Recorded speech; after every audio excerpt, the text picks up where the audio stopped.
Welcome to Whispering Pines Farms YouTube channel. I'm Jennifer Johnson. I raise sheep for their wool, and in these videos I'm showing you my skirting process, and I'm going to be videoing every used fleece that's going to be featured in our fleece auction this year, 2024. And today I'm going to be working on Brunhilde's fleece. Brunhilde is a gray cat mugget. She's 2 years old, and we bred her this year. She's a nice dark gray cat mugget, and she has a spinning fineness of 22.3, which is good. 28 is the point where we can't handle the prickle any longer as human beings on our body. So that's still next to skin soft. So what I'm doing right now is I'm trying to find where the neck is, and I just did. I'm feeling her fleece. It feels very luxurious.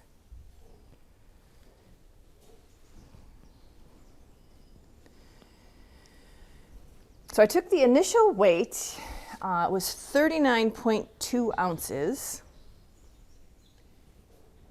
and then I'll weigh it again once I'm finished here. And I've laid her out in the standard layout that I do, where this is the neck up here, her two front legs here and there, and then here are her two back legs, also known as the britch. So these little bits that just came off as I opened the bag, they're just going to go in the garbage because they are caked with manure and really short, so they probably would end up being in the waist of a comb top. Just looking at her neck wool, it's really nice. Beautiful crimp. Kind of starting. That's not where I'm going to take the sample, but I just happened to notice it here as I was starting to work. And it just really stood out. I had to grab it. That's really nice. So she's a darker gray cat mugget, which, you know, I don't know, it's not a good or a bad thing. I do know a lot of knitters like the lighter colored wool because it's easier for them to see their stitch work, I guess.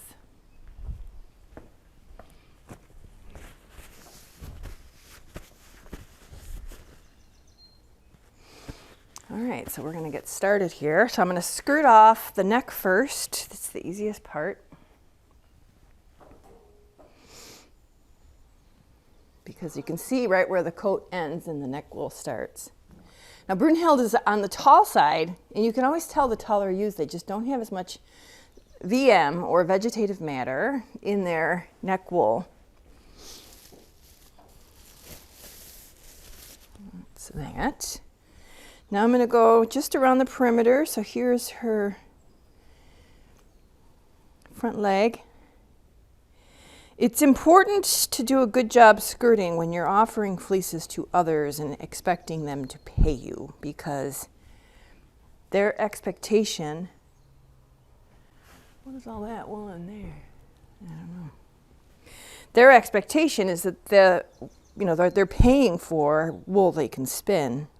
So it should all be good quality, representative of the fleece of the ewe. So for example, see, I'm pulling off this bit here. Super short, not really something that you can spin. So, and those are typically the bits that you find around the perimeter. But then the other, on the other hand, I don't want to shortchange the spinner if they have a particular affinity for a ewe. So I try to do kind of a good balance. Her britch wool even is very soft. So even though her spinning fineness isn't, you know, in the, I don't know why, I'm usually normally 21 is what I expect to see with my super fine ewes. But this is actually feeling really wonderful. So this is the wool on the tail section, so it's usually pretty short. So that gets skirted off. The britch wool I take off quite a bit just because it's gorgeous, but it's just not the same quality as the balance of the fleece. So that's a really good type of wool that can go into the comb top. The pooled comb top. And I have 5 colors, and they are the 5 main colors of the Shetland sheep. And I have to hit a minimum of each color to be able to get them in the mill. See how it's really dark up here, and then it gets kind of lighter down here. Sometimes if you shake it like this, bits of wool will come snowing down underneath the table. All right, so first thing, I took the weight, I skirted it. So now I'm going to take a sample. And the sample, I always take it from the same spot that I get the micron sample from when we submitted our samples for micron testing. So technically it's the 5th rib in the center of her body, between her back and her belly, so like right there. This is really nice. I like this a lot. So I'm going to take a picture of it up against the ruler so we can see the staple length. I like between 2 and 3. That's what I like. And this is just 3.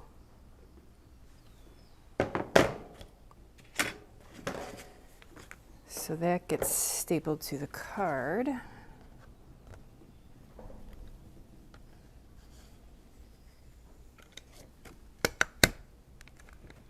It's really fun working in the barn with the sheep right next to me. All right, so I'm going to write down the length of 3 inches. I'm going to look at the other side before I decide if I'm going to sell this as a fleece or... Oh, that's very nice. Good shearing quality. Just a couple little bits here and there, but nothing that bothers me. This is going to be a nice one. These are just from the clippers. It's just a natural, just little bits and pills, and here's a very minute second cut. It's fine. Okay, Brunhilde, let's get the picture of the back of the fleece.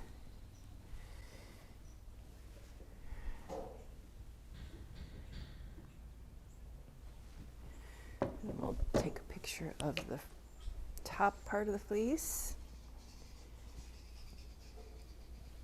Sometimes when people see the fleeces from the top, you look at the color of the tips, they're different from the color of the actual wool staple itself. Because the sheep aren't in coats all year. I don't start them on the coats until late summer when they're starting on hay, because the pastures are pretty much done. By that I mean they've eaten them right down and there's nothing more for them to eat.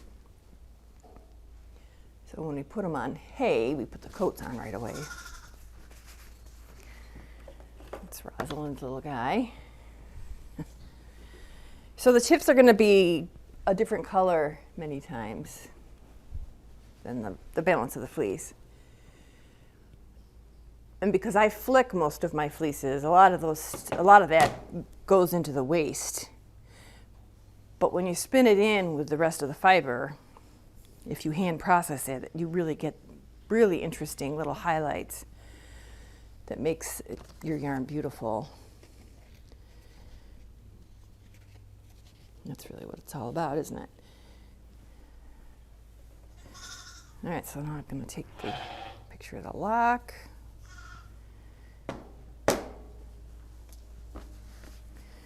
Brunhilde, photo cut, photo back, photo the sample with the ruler. Bag it and get the after weight. Fold it over, roll it up, jelly roll style. I don't like to pull it too much like that. It stretches it out. I like it so that the lock structure is intact when it goes to its new home. There is Brunhilde. What's up, Mabel? What is up?